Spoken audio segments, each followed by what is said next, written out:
Good afternoon, everybody, and welcome to this webinar to address and unpack the issue of property valuations and rates in your area, particularly Umdoni and the Ray Nkonyeni footprints. My name is Tim Tyrrell. I'll be facilitating this session.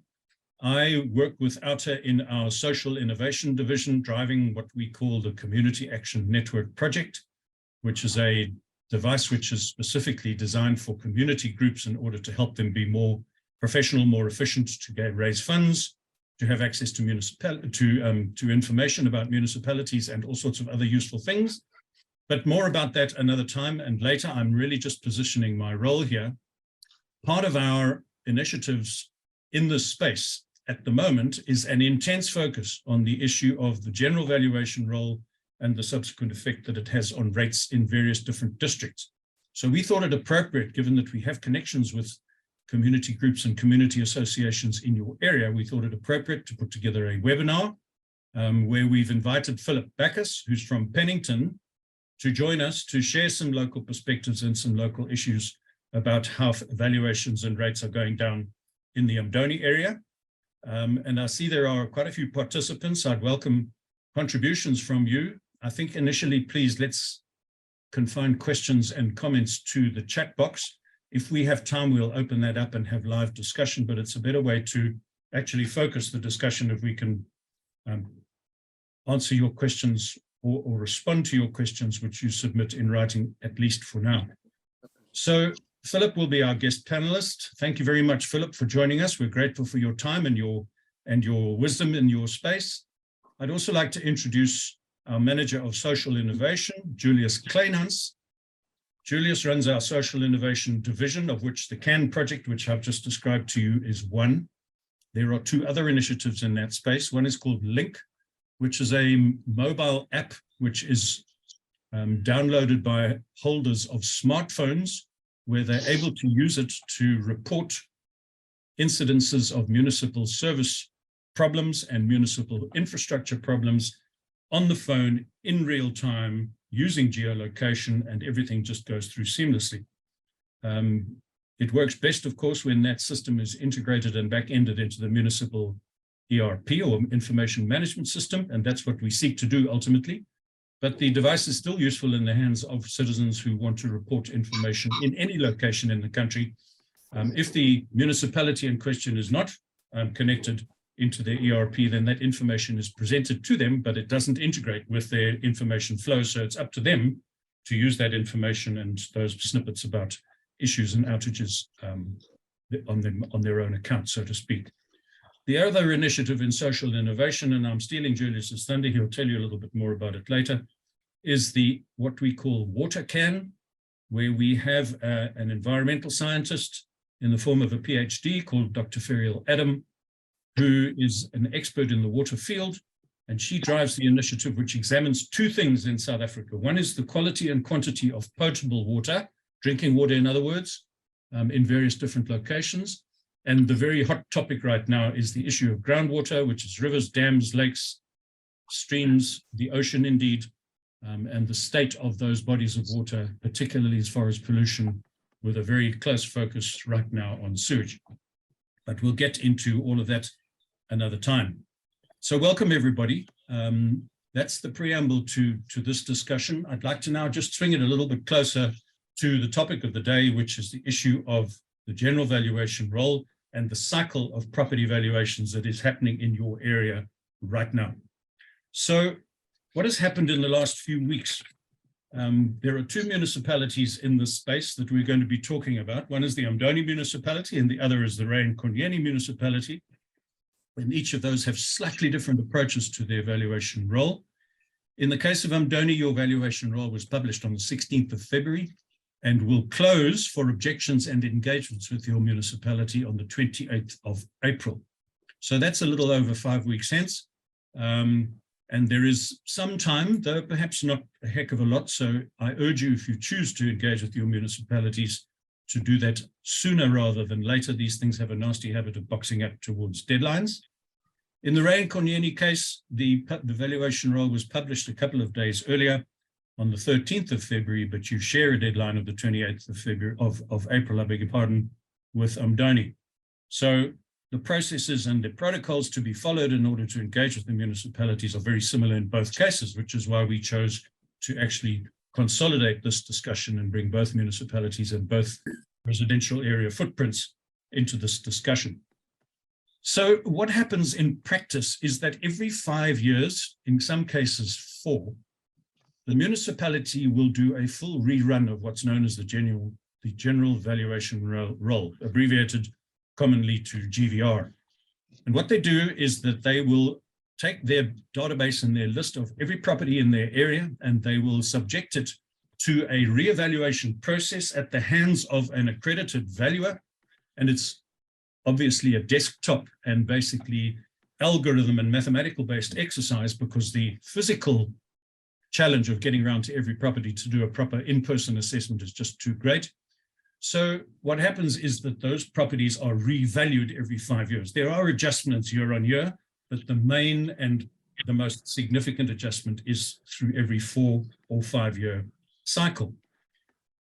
What this does is it tries to create a base on which rates are levied so that the municipality can then budget accordingly and try and get a fix on the revenues which they expect to come their way over the next 4 or 5 year cycle. And that's how rates are determined. They use various formulae depending on your property, its category, whether it's residential, business, etc., etc. There are certain rebates that may be available. I'll tell you a little more about those in a moment. But it's on that basis that your rates are determined. And those rates will come into effect in the new year, which begins on the 1st of July. So after the 28th of April, when final submissions for objections are made possible or are submitted, that period between the 28th of April and the 1st of July will trigger a state where those rates are now substantive. I think the message I'd like to give all ratepayers at this stage of the discussion is that if you miss that deadline, you're out. You're in the cold. So in other words, you may have a very strong case. It may be unfair. It may be difficult. You may be very indignant about what's been thrown your way. But if you miss that deadline of the 28th of April, sorry for you. And I don't mean that in any cynical way other than that's cast in stone. So please don't allow that to trip you up. If you don't engage and you don't object, you by exemption or by default, you accept that new value of your property has become now substantive, and it is now the basis on which you will be charged your rates on a monthly basis. So it's a little bit of imposition by stealth, if you like. They're saying that if we assume that if you don't object, you accept. And I suppose when you have many hundreds of thousands of residents in an area, there may not be that many options open to you. But it's a very prescriptive and very hostile process, particularly against the backdrop of some of the investigations and the research that we've done, which demonstrate that the websites of the two respective municipalities are a little bit thin on information and make the engagement process that much more difficult. We'll go into that in a little bit of detail later. So that's the background to where we're coming from. I've invited Philip along to give some wisdom and some perspective on what goes down in his area, Pennington, Umdoni, and by extension, perhaps Ray Nkonyeni as well. I think he's very knowledgeable and he's a well-established citizen and ratepayer in that area. So against the backdrop of what I've just introduced, Philip, would you take the floor and share some wisdom with our listeners, please?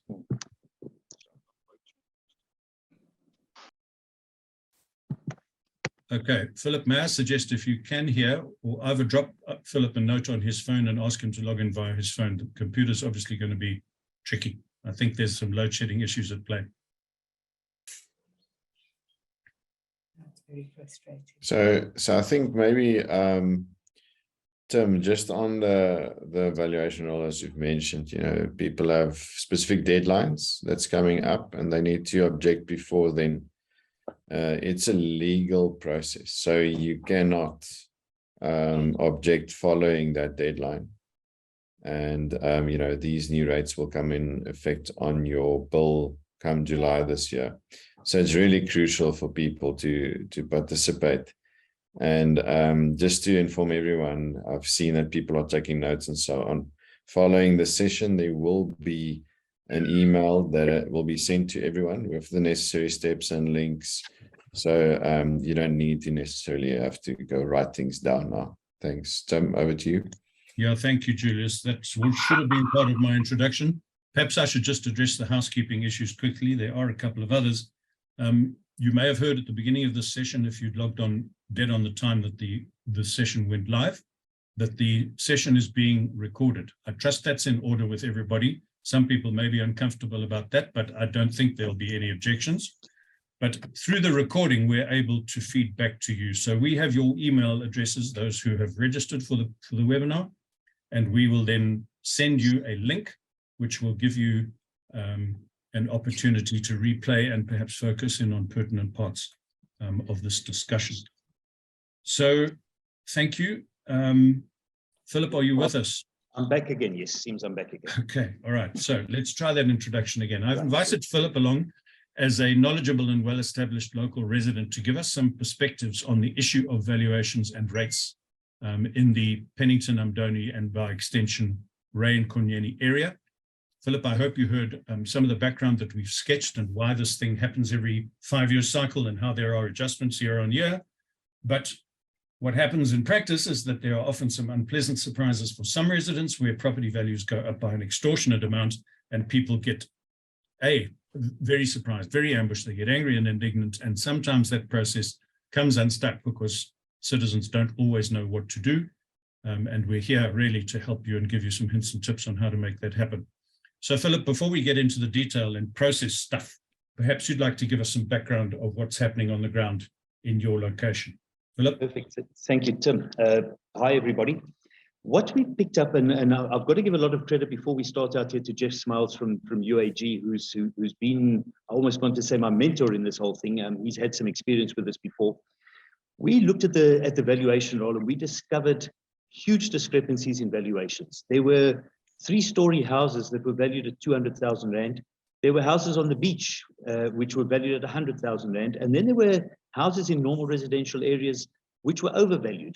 So it was a mixed bag. It wasn't a simple thing of all property values were too low or all property values were too high.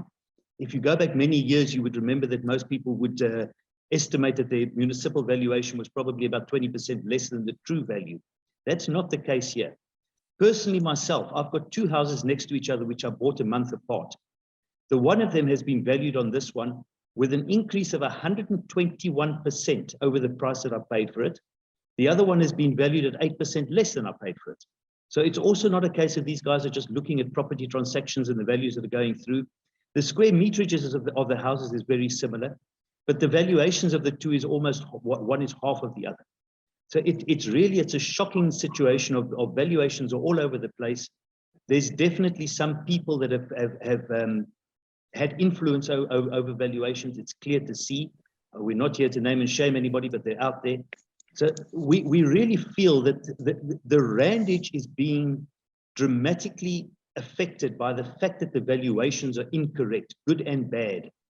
And our feeling is we need to get these things right. So I don't know, and I'm hoping to learn from you guys as well. I know I can object against my own property. I'm hoping you could maybe mention if it's possible to object against somebody else's property. But yes, we need to try and get this valuation roll right, and then possibly everybody can start paying their fair share. Thanks, Tim. I think that's the main gist of it. Yeah, thank you very much, Philip. I don't want to diminish your observations and your concerns in any way, but this is a common problem throughout the country. We will probably have a good look at proposals whereby we might be able to help bring about reform on this whole process of ratings of properties and valuations, but that's a long-term project and it would be something that we would drive at a much higher level, but obviously it plays out at local level. And the horror stories, and there are some properties that have been incorrectly valued, let's say up or down, are legion. There are many, and it's very distressing to see, and it seems that the process itself is very unfriendly. It's quite hostile and it's very difficult to engage. So it just makes this issue of, shall we say, revenue generation by stealth or by ambush so much more in your face as residents and ratepayers. And it's not necessarily to engage in municipality bashing, but the system perhaps doesn't allow for empathetic and sympathetic engagement with people who, after all, are the key stakeholders in the service delivery value chain. And I think it needs to be stated here that while there may be some discrepancies, as Philip has pointed out, we are facing nationally, and I'm extending that to your area, we're facing a universal problem where property rates are being adjusted, which suggests that there is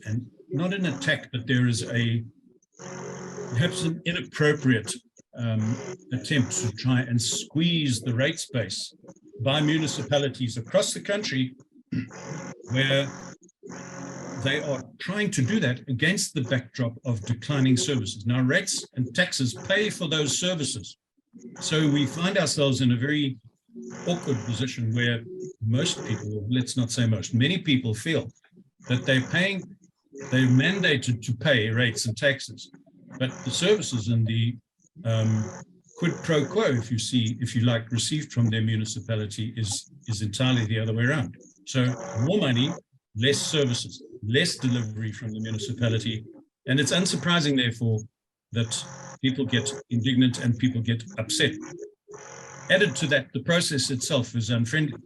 For example, we did a session similar to this one in the northern suburbs of Johannesburg a week or two ago, and they described a process where the valuation roll opened up on a certain date and it is closing on the 31st of March, and the window available to residents is 45 days. Now, for an area that big and for the flood of inquiries that it's going to generate, it's just untenable that it can have such a short window of acceptance. In your case, in Umdoni, it's 65 days. In Ray Nkonyeni, it's 68 days.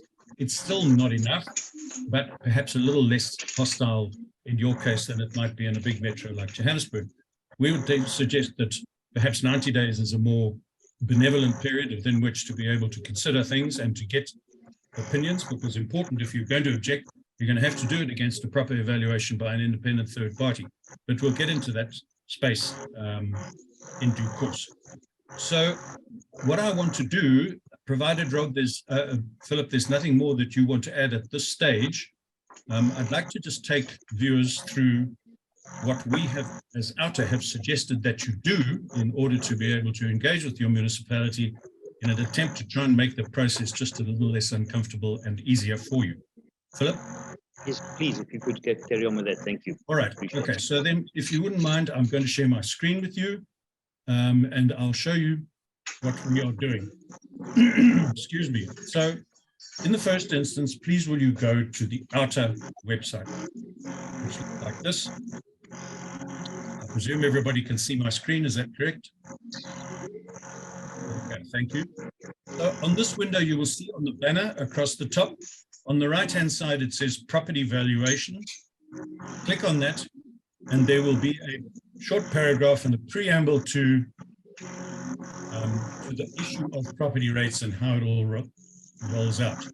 And underneath that descriptor, you will see a table of various municipalities where we have identified them where their window is about to close. So there are some at the top, 30th of March, 31st of March, middle of April, end of April, and end of May.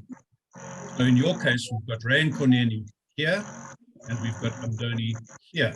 Both of your objection windows close on the 28th of April.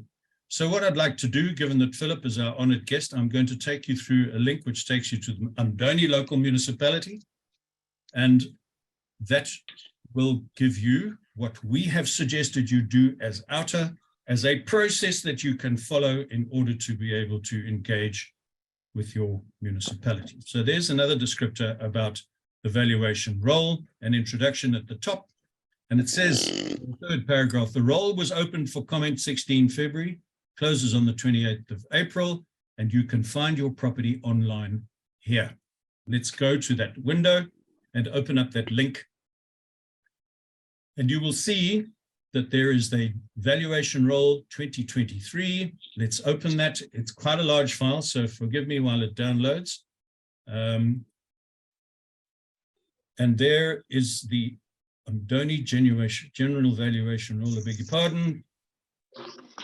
And on that document, you will see somewhere, and I say somewhere because you're going to have to use the various criteria available to you.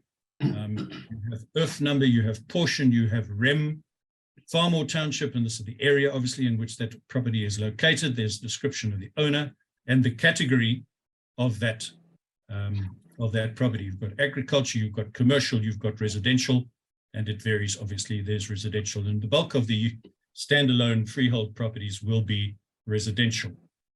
There's a physical address given, and the extent. No, I'm listening to a meeting. And there you will see your market value. Whether it's a sectional title, if it's a sectional title and it's a shared property, you will see which unit belongs to whoever, to you perhaps. And there is a valuation of the property in question. So what we have is a full presentation of all of the properties. Find your property and find your value. Let's take that one, for example. Then let me go back. If you go to the next step in the process, and sorry, I beg your pardon. Clumsy me, I'll be there in a sec. Okay, there we are back again, I beg your pardon. If we go back to the list of suggested points by OUTA, that's where you will find your property. It may be a bit of a slog, you're going to have to work through a fairly large file. Then what you need to do is to take that valuation which is presented on the valuation roll and compare it to the value which is put onto your consolidated monthly bill. And that will give you a basis to decide whether your property is out of kilter, the new valuation of your property is out of kilter with what you have historically had to pay rates on. And there is a little device further down that list of suggested steps. It says to access a calculator and work out what your new rates will be, click here. So what this is simply a device which allows you to get an estimate of your property value. Now, there are a couple of things here which may be slightly difficult, and I'll say this carefully because looking for this information on your website has proved to be extremely difficult. And what I'm talking about here is the rates exemption figure. So let's just put in an example. So let's say your property is worth $1 million. Is that the right number of zeros? Yes, it is. So we don't know, and you're going to have to do some further research because it's not immediately evident on the website. So I suggest you engage with the municipality directly, and perhaps you should use your ward councillor or your PR councillor to point you in the right direction. But let's just assume that this category of property offers you a rebate of 100,000 Rand. So that then your rateable property estimate will be 900,000, and that is the base figure on which you're likely to be charged rates. Now, in the absence of any randage figures, which should be offered to you through a schedule available from the municipalities, I'm going to offer you one which is a fictitious one, or not quite fictitious, it is one that is in fact applicable to another municipality. So they say that on your rateable property value, you will pay as a residential property 0.8247%. So if you use that as a factor instead of by a percentage, it goes as 2 zeros, 8247. And that will give you the value of your property, or the value of your rates, I beg your pardon, per annum. Lots of decimal places, unfortunately, but what they're saying is that your value on which you will be charged annual rates is 7,422 Rand and 30 cents. And that translates in turn to a monthly fee or a monthly rate that will reflect on your bill if you choose to pay monthly of 619 Rand. So that's how that works. It's really a quick and easy device for you to be able to arrive at a figure which you think would be fair based on what you believe your property value to be. But there are other things that you need to do in order to get to that point. That is how the calculator works. So let's go back to our suggested stepwise approach. So then if we go to the paragraph a little lower, which says what you need to do to know and do now. Identify your property on the valuation roll and determine the new valuation according to the municipality by clicking here. We've already been to that. That gives you the property valuation roll, so I won't open that up again at the risk of boring you. And it says, as I mentioned just now, compare the new value to or with the current value, which is presented on your latest consolidated bill, which you get every month. All right. And then if the new value, point 3, if the new value has significantly increased, you can object and get a potentially reduced rate. If you think the new value is fair, and this is important, fair or reasonable, then don't do anything.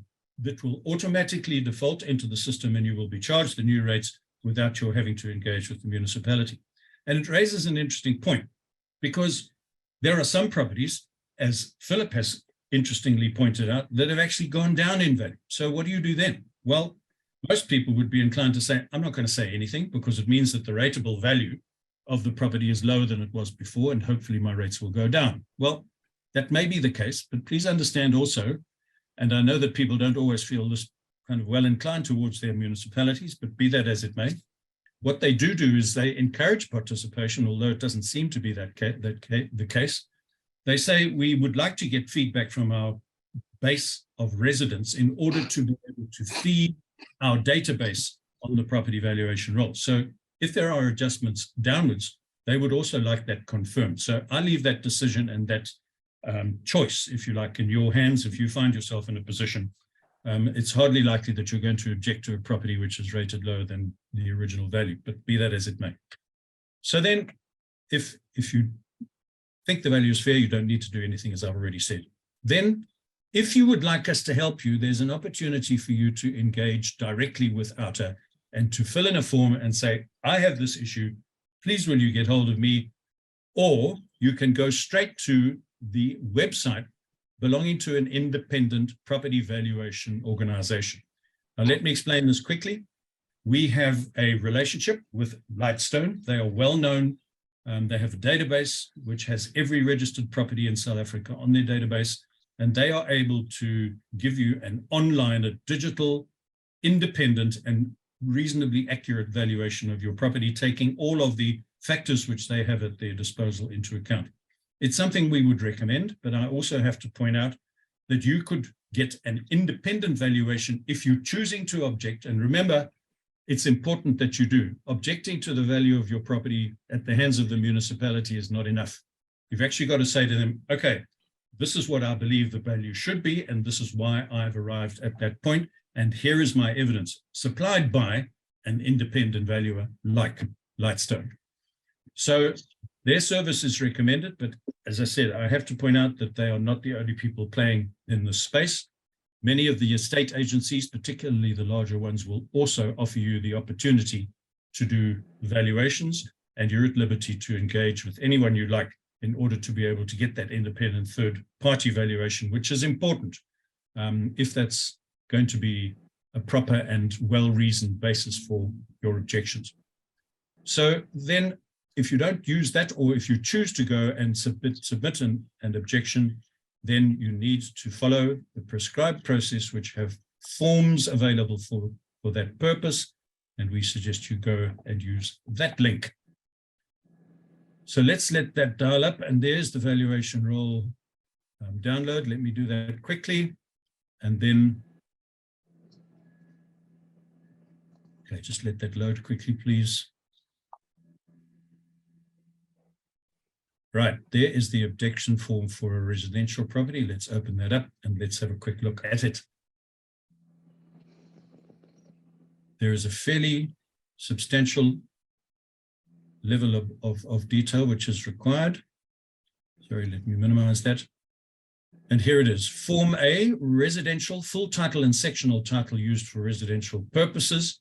And this is addressed to the Office of the Chief Financial Officer. And here is all of the information which is required for you to lodge an objection. It's a fairly prescriptive and a fairly rigid process. Understand from their point of view, they may be suffering a flood of objections. So play fair, give them the information they need, and at least then you will get or should get your case sympathetically assessed.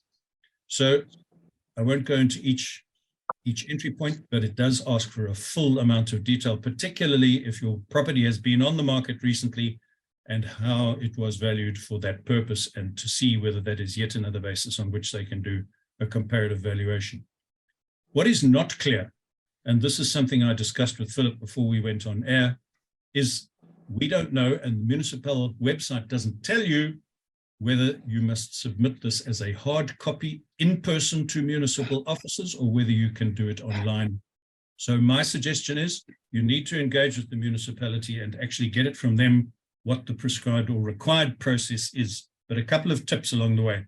If it's electronic, ask them to acknowledge receipt, number one. So they need to give you a return email, which will say, yes, we've received it and it's now in the system and will be processed. If you have to do it manually, in other words, you have to print out a hard copy and you have to submit it to the municipality in person, then I suggest you follow the following protocol. And that is that I'm going to unshare now because I think we're done on terms of the detail. So if you have to submit in person, my suggestion to you is this: make 2 copies. Take one to the municipality and submit it as you would normally, but take your second copy and ask them to stamp it with a municipal stamp and a date with a signature of the receiving official, so that when and if the thing blows up, and it might, or they say, as I'm afraid often happens, we don't have record of this and we haven't received your submission, you can say, there's my copy, it was submitted on this date, it's officially receipted by the municipality. So yeah, there you are. So please will you launch the process and undertake to give me a sympathetic ear. So that's the kind of advice that we have available to you. I'm sorry that there is not a corresponding level of detail which would make the process just that much more professional, where you have a lot of information available from your municipality. Make whatever inferences you please, but you know, as if the process wasn't difficult and hostile enough to begin with, it seems that they have this hidden intent or indirect attempt to make it even more difficult still. So I'm not necessarily casting aspersions, but it does add up to this whole experience, which is not always very favorable. So it's a difficult process. It's something, it's a grudge exercise, if you like. But if you find that your property has been overvalued in particular, please, please, please engage. What we're trying to advocate in a much wider sense from an OUTA point of view is active citizen engagement. We, through various devices, and this is part of what we do, is we're trying to activate and mobilize the body of citizens around there who are at the receiving end of poor service delivery in many cases and decaying infrastructure. And we regard that as what we like to call the sleeping giant. And we're trying very hard to activate and to energize that sector in order to be able to get active, get involved, and to challenge your municipality. You have another campaign running called UAG, which is very ably driven by Jeff Smales, to his credit. So the notion of active citizenship and getting involved in your district is alive and well, and we would encourage that very strongly. So perhaps we can then just have a quick look at some of the comments in the chat section and see whether there is anything that needs to be addressed. Julius, you have a point? You know, I've been looking at some of the comments here, and I'm just making a quick assumption. I see Ben Esbach has made some comment here who's spot on. Ben, if it's the Ben that I think it is it Ben from Rights Watch potentially? You know, so not that we want to endorse any companies or organizations, but as Tim mentioned earlier, there are entities that are specialized in these fields and that can be alternatives to community members such as yourself and such as myself that we can tap in from time to time, and you know, they can assist us as professionals. Yes, it's Ben from Rights Watch. In fact, maybe if we can just use the opportunity to give Ben an opportunity to engage. Ivor, if you can just help with Ben. Ben, maybe you can just you know, use the opportunity to engage with those watching and listening, just to tell them, you know, if you guys can assist, how they can maybe tap into or can connect with you. I think I'm unmuted. Can you hear me? There we go. Thanks, Ben. Okay, sorry, I had to accept the unmute status. Yes, you did. apologies for that. No problem. Yeah. Thank you for joining us. Yeah. No, thanks, Daryl, and I'm really impressed with your website, with all the information that you have there. It's well done. So and that's a huge task. And to keep that up to date, because we, from our side, we also watch the roles and keep track of that. Yeah, just a comment. I've opened the public notice from Umdoni, and there's no indication where you should submit the objection form. It just says, if you have, should you require assistance, please contact the rights department. So the notice is really lacking in the sense that it doesn't tell you where to submit your objection form. Yeah, that is true, Ben. And I also want to note that I don't want to leave our Ray Nkonyeni municipality viewers out either. But I have to tell you that going through that website, exactly the same issue. Is it the same? Yeah, there is no information available. So you're going to have to take the situation in hand and get hold of the municipality and demand information.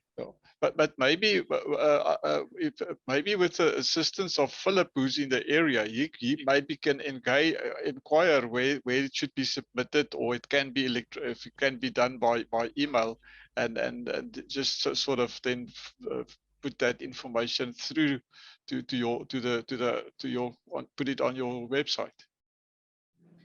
Ben, yes, thanks. There is actually right at the top of the form, there is an email address where you can mail it to. I think it's objections@umdoni, if I'm not mistaken. But as we were saying, is that the only one? I will definitely do a little bit of homework, and I'll post it on all the groups, all the relevant groups here. I don't know of anybody who physically submitted one the last round. Most people did it electronically, and I would assume that we'll do it again. But yes, I'll definitely look into it and respond on that. Because I'm looking at the gazetted advert, and there's no reference to a website, email address that you can use to submit it. So maybe in the advertisement in the local paper could have provided that information. I'll check that as well. But as I say, on top of the form is an address for anybody who might not get it. Look on the top of the form. There isn't an email address. On the actual form objection itself, form. Yes. Okay. On the actual objection form. Yes. Maybe, and that's obviously the best. We prefer submitting it electronically, because then you have it. You have a trail of the documents that you've submitted, because.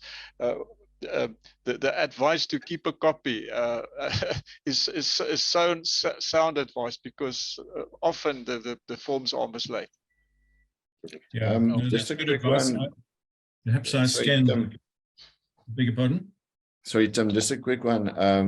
I just wanted to quickly, before we let Ben go, Ben, can you maybe just tell the people, the viewers, how Rights Watch can potentially assist and how they can contact you?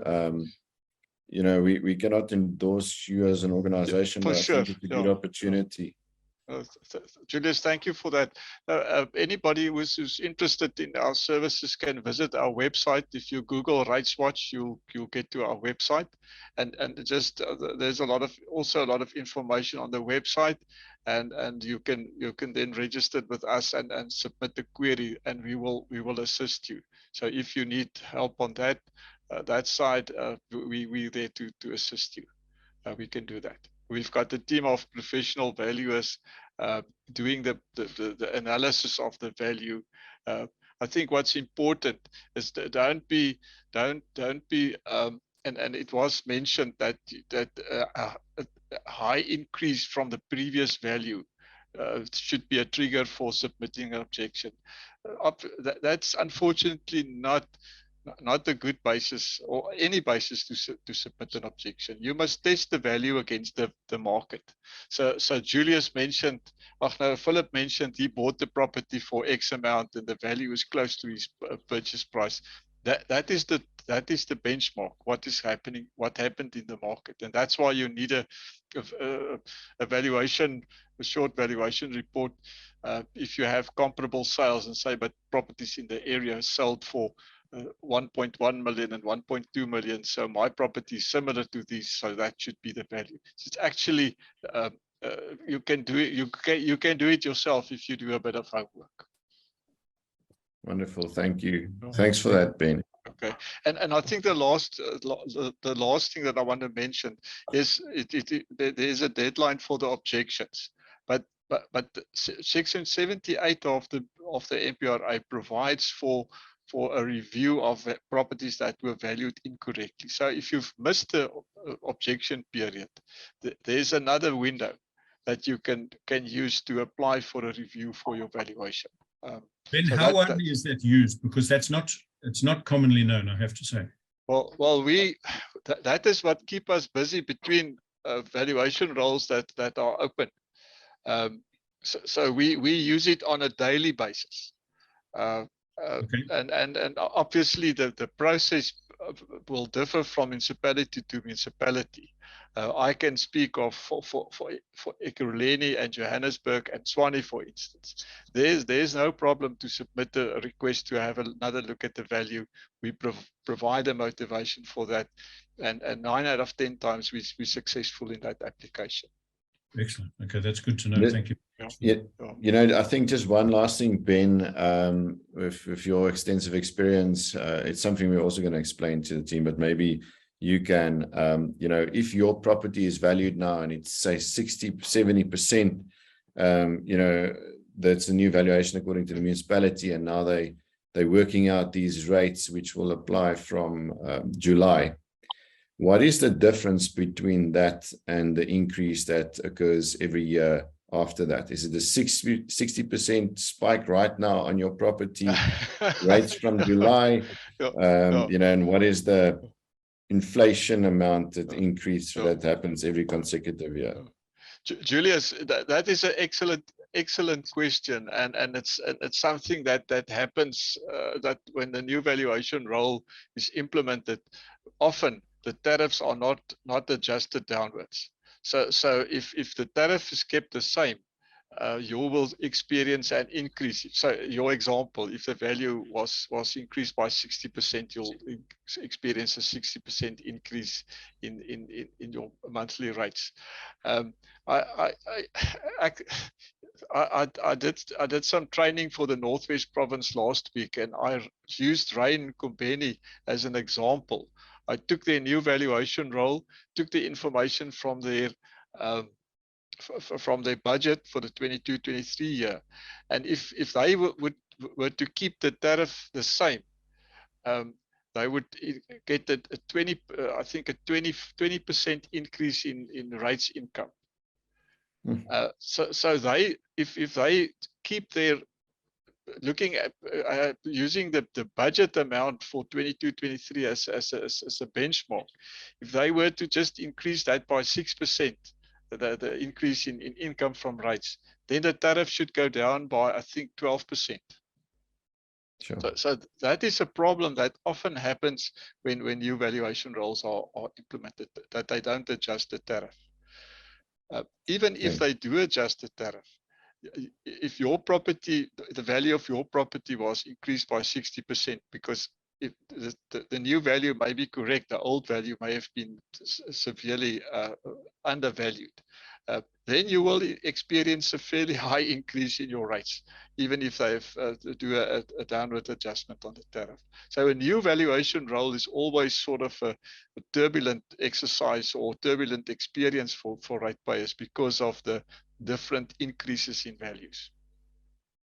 Wonderful. Thanks. Okay. Ben, ladies and gentlemen, Mr. Ben Esbach is the director at RatesWatch, and you know, they independent professionals in the space. So please feel free also to engage with them. Thanks for your time, Ben.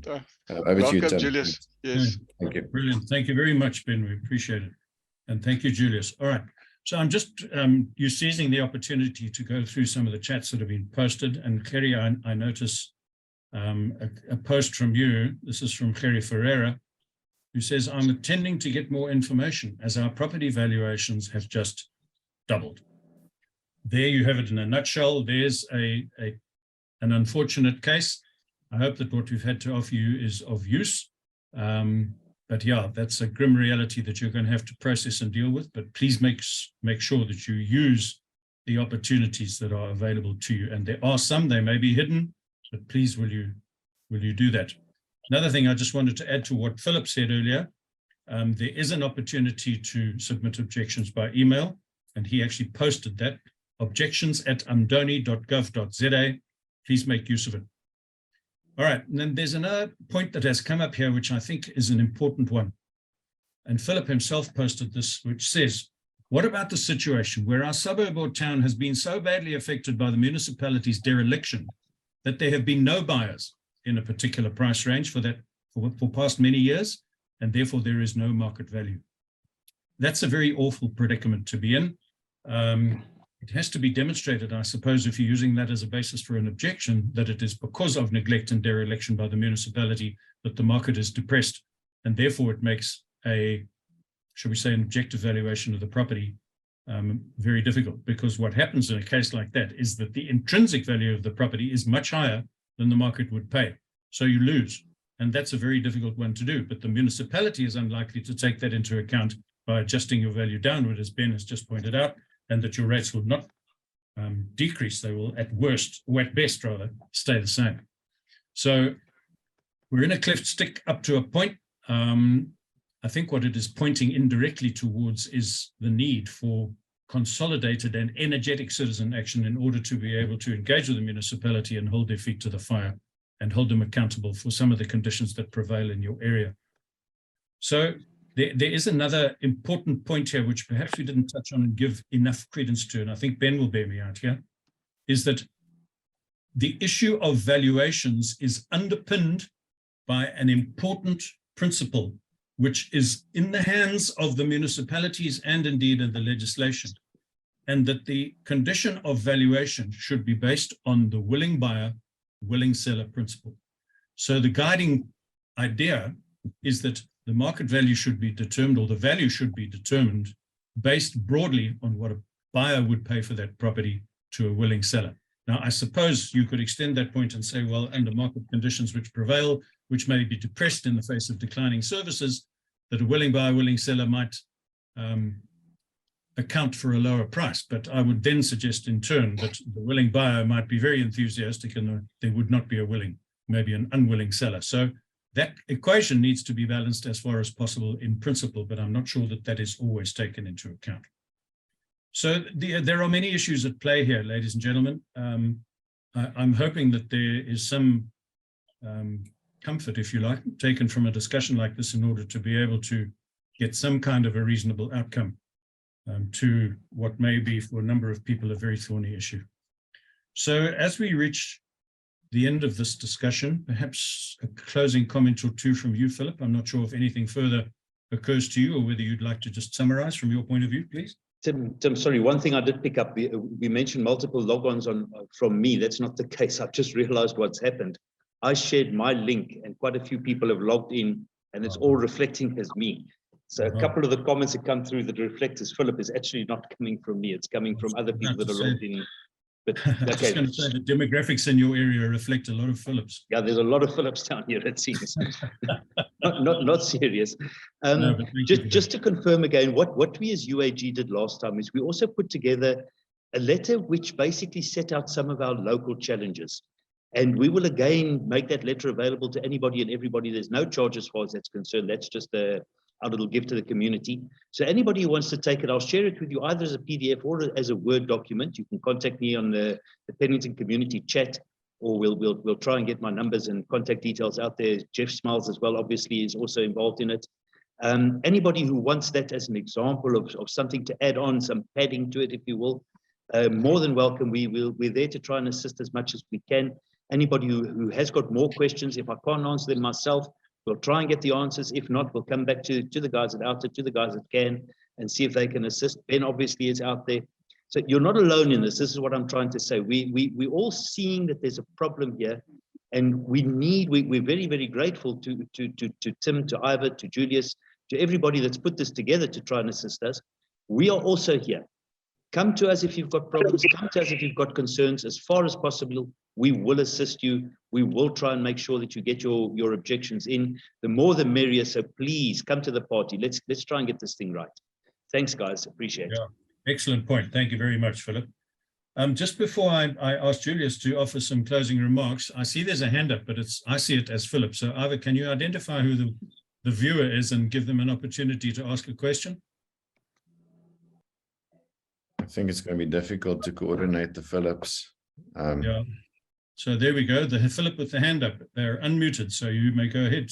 Ma'am, sir, I'm not sure who you are. Yeah, Tim, hi, it's Jeff Smales. Hello, Jeff. How are you doing? I am here. It's not that I'm one of the Philips. I have my own name. We got it. Thank you. Okay, so the question about the no market, that was actually my question. And the first time I asked it twice, because the first time it went to just a panelist, and I noticed that everybody else was directing it to everyone. So that's why the two questions are the same. I feel that that's quite an important question, because in my particular case, my house is a high-priced property in a quite one of the better areas of the Umdoni area, and there are no buyers. That is what I've ascertained from the various agents who've been trying to market my house.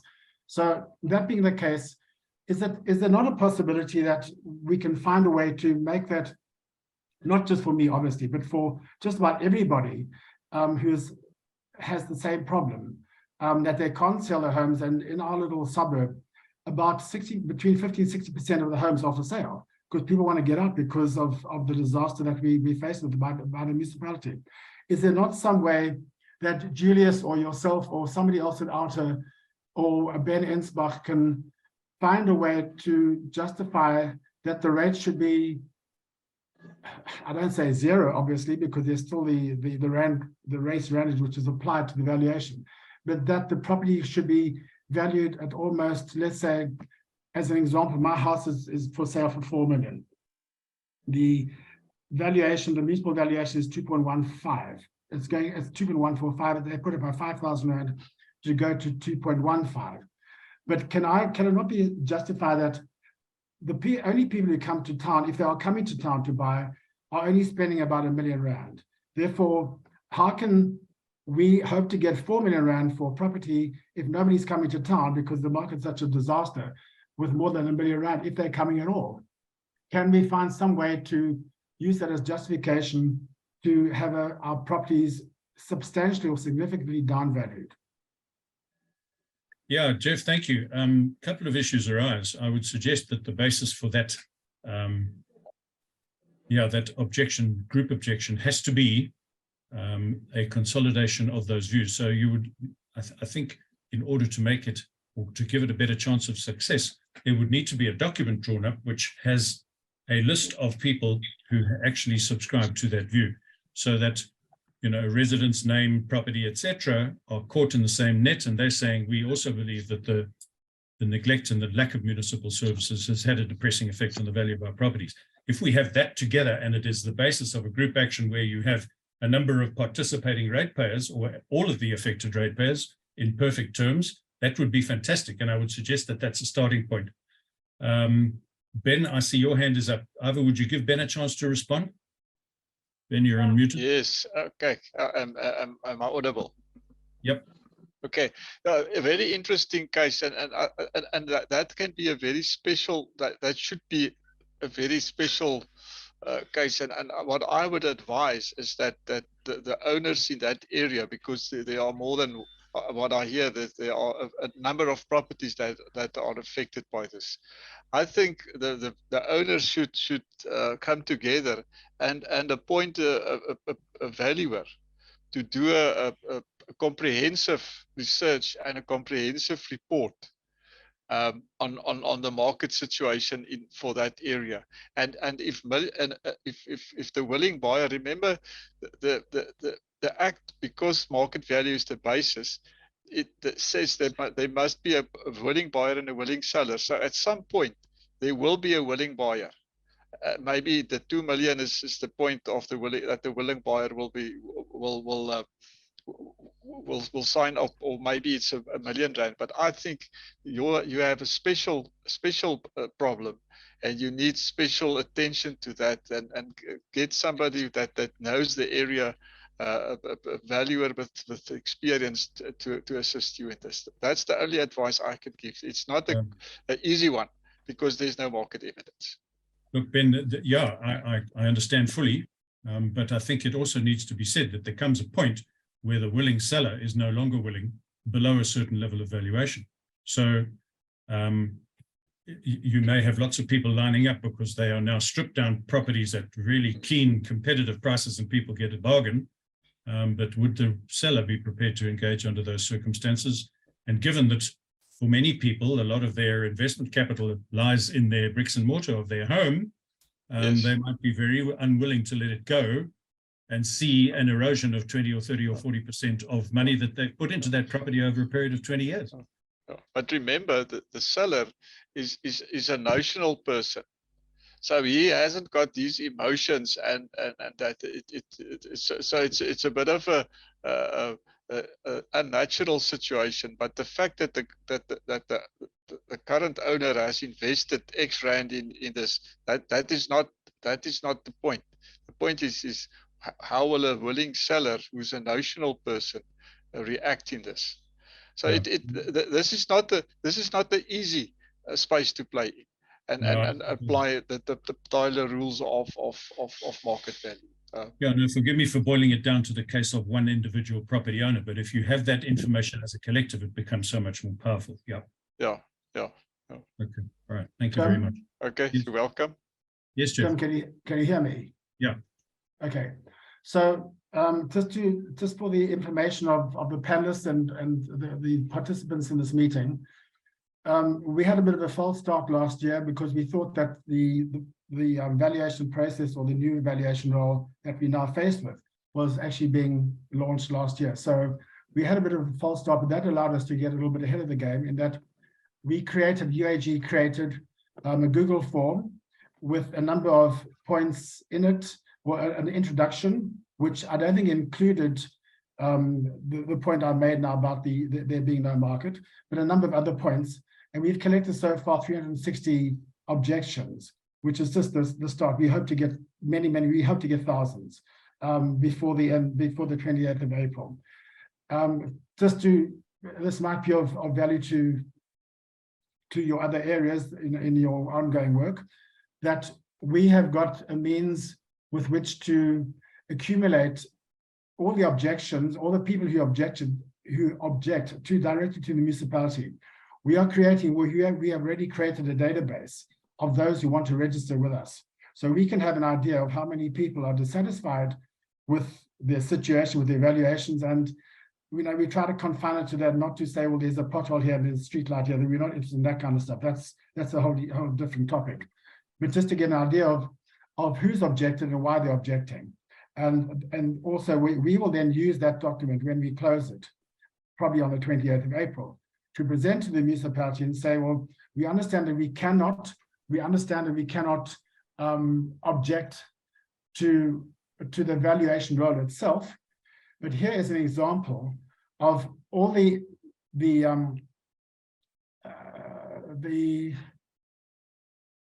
inequalities or variances or differences that seem out of, or the skewedness of the valuation role, that I will do that for my area, for something which I live.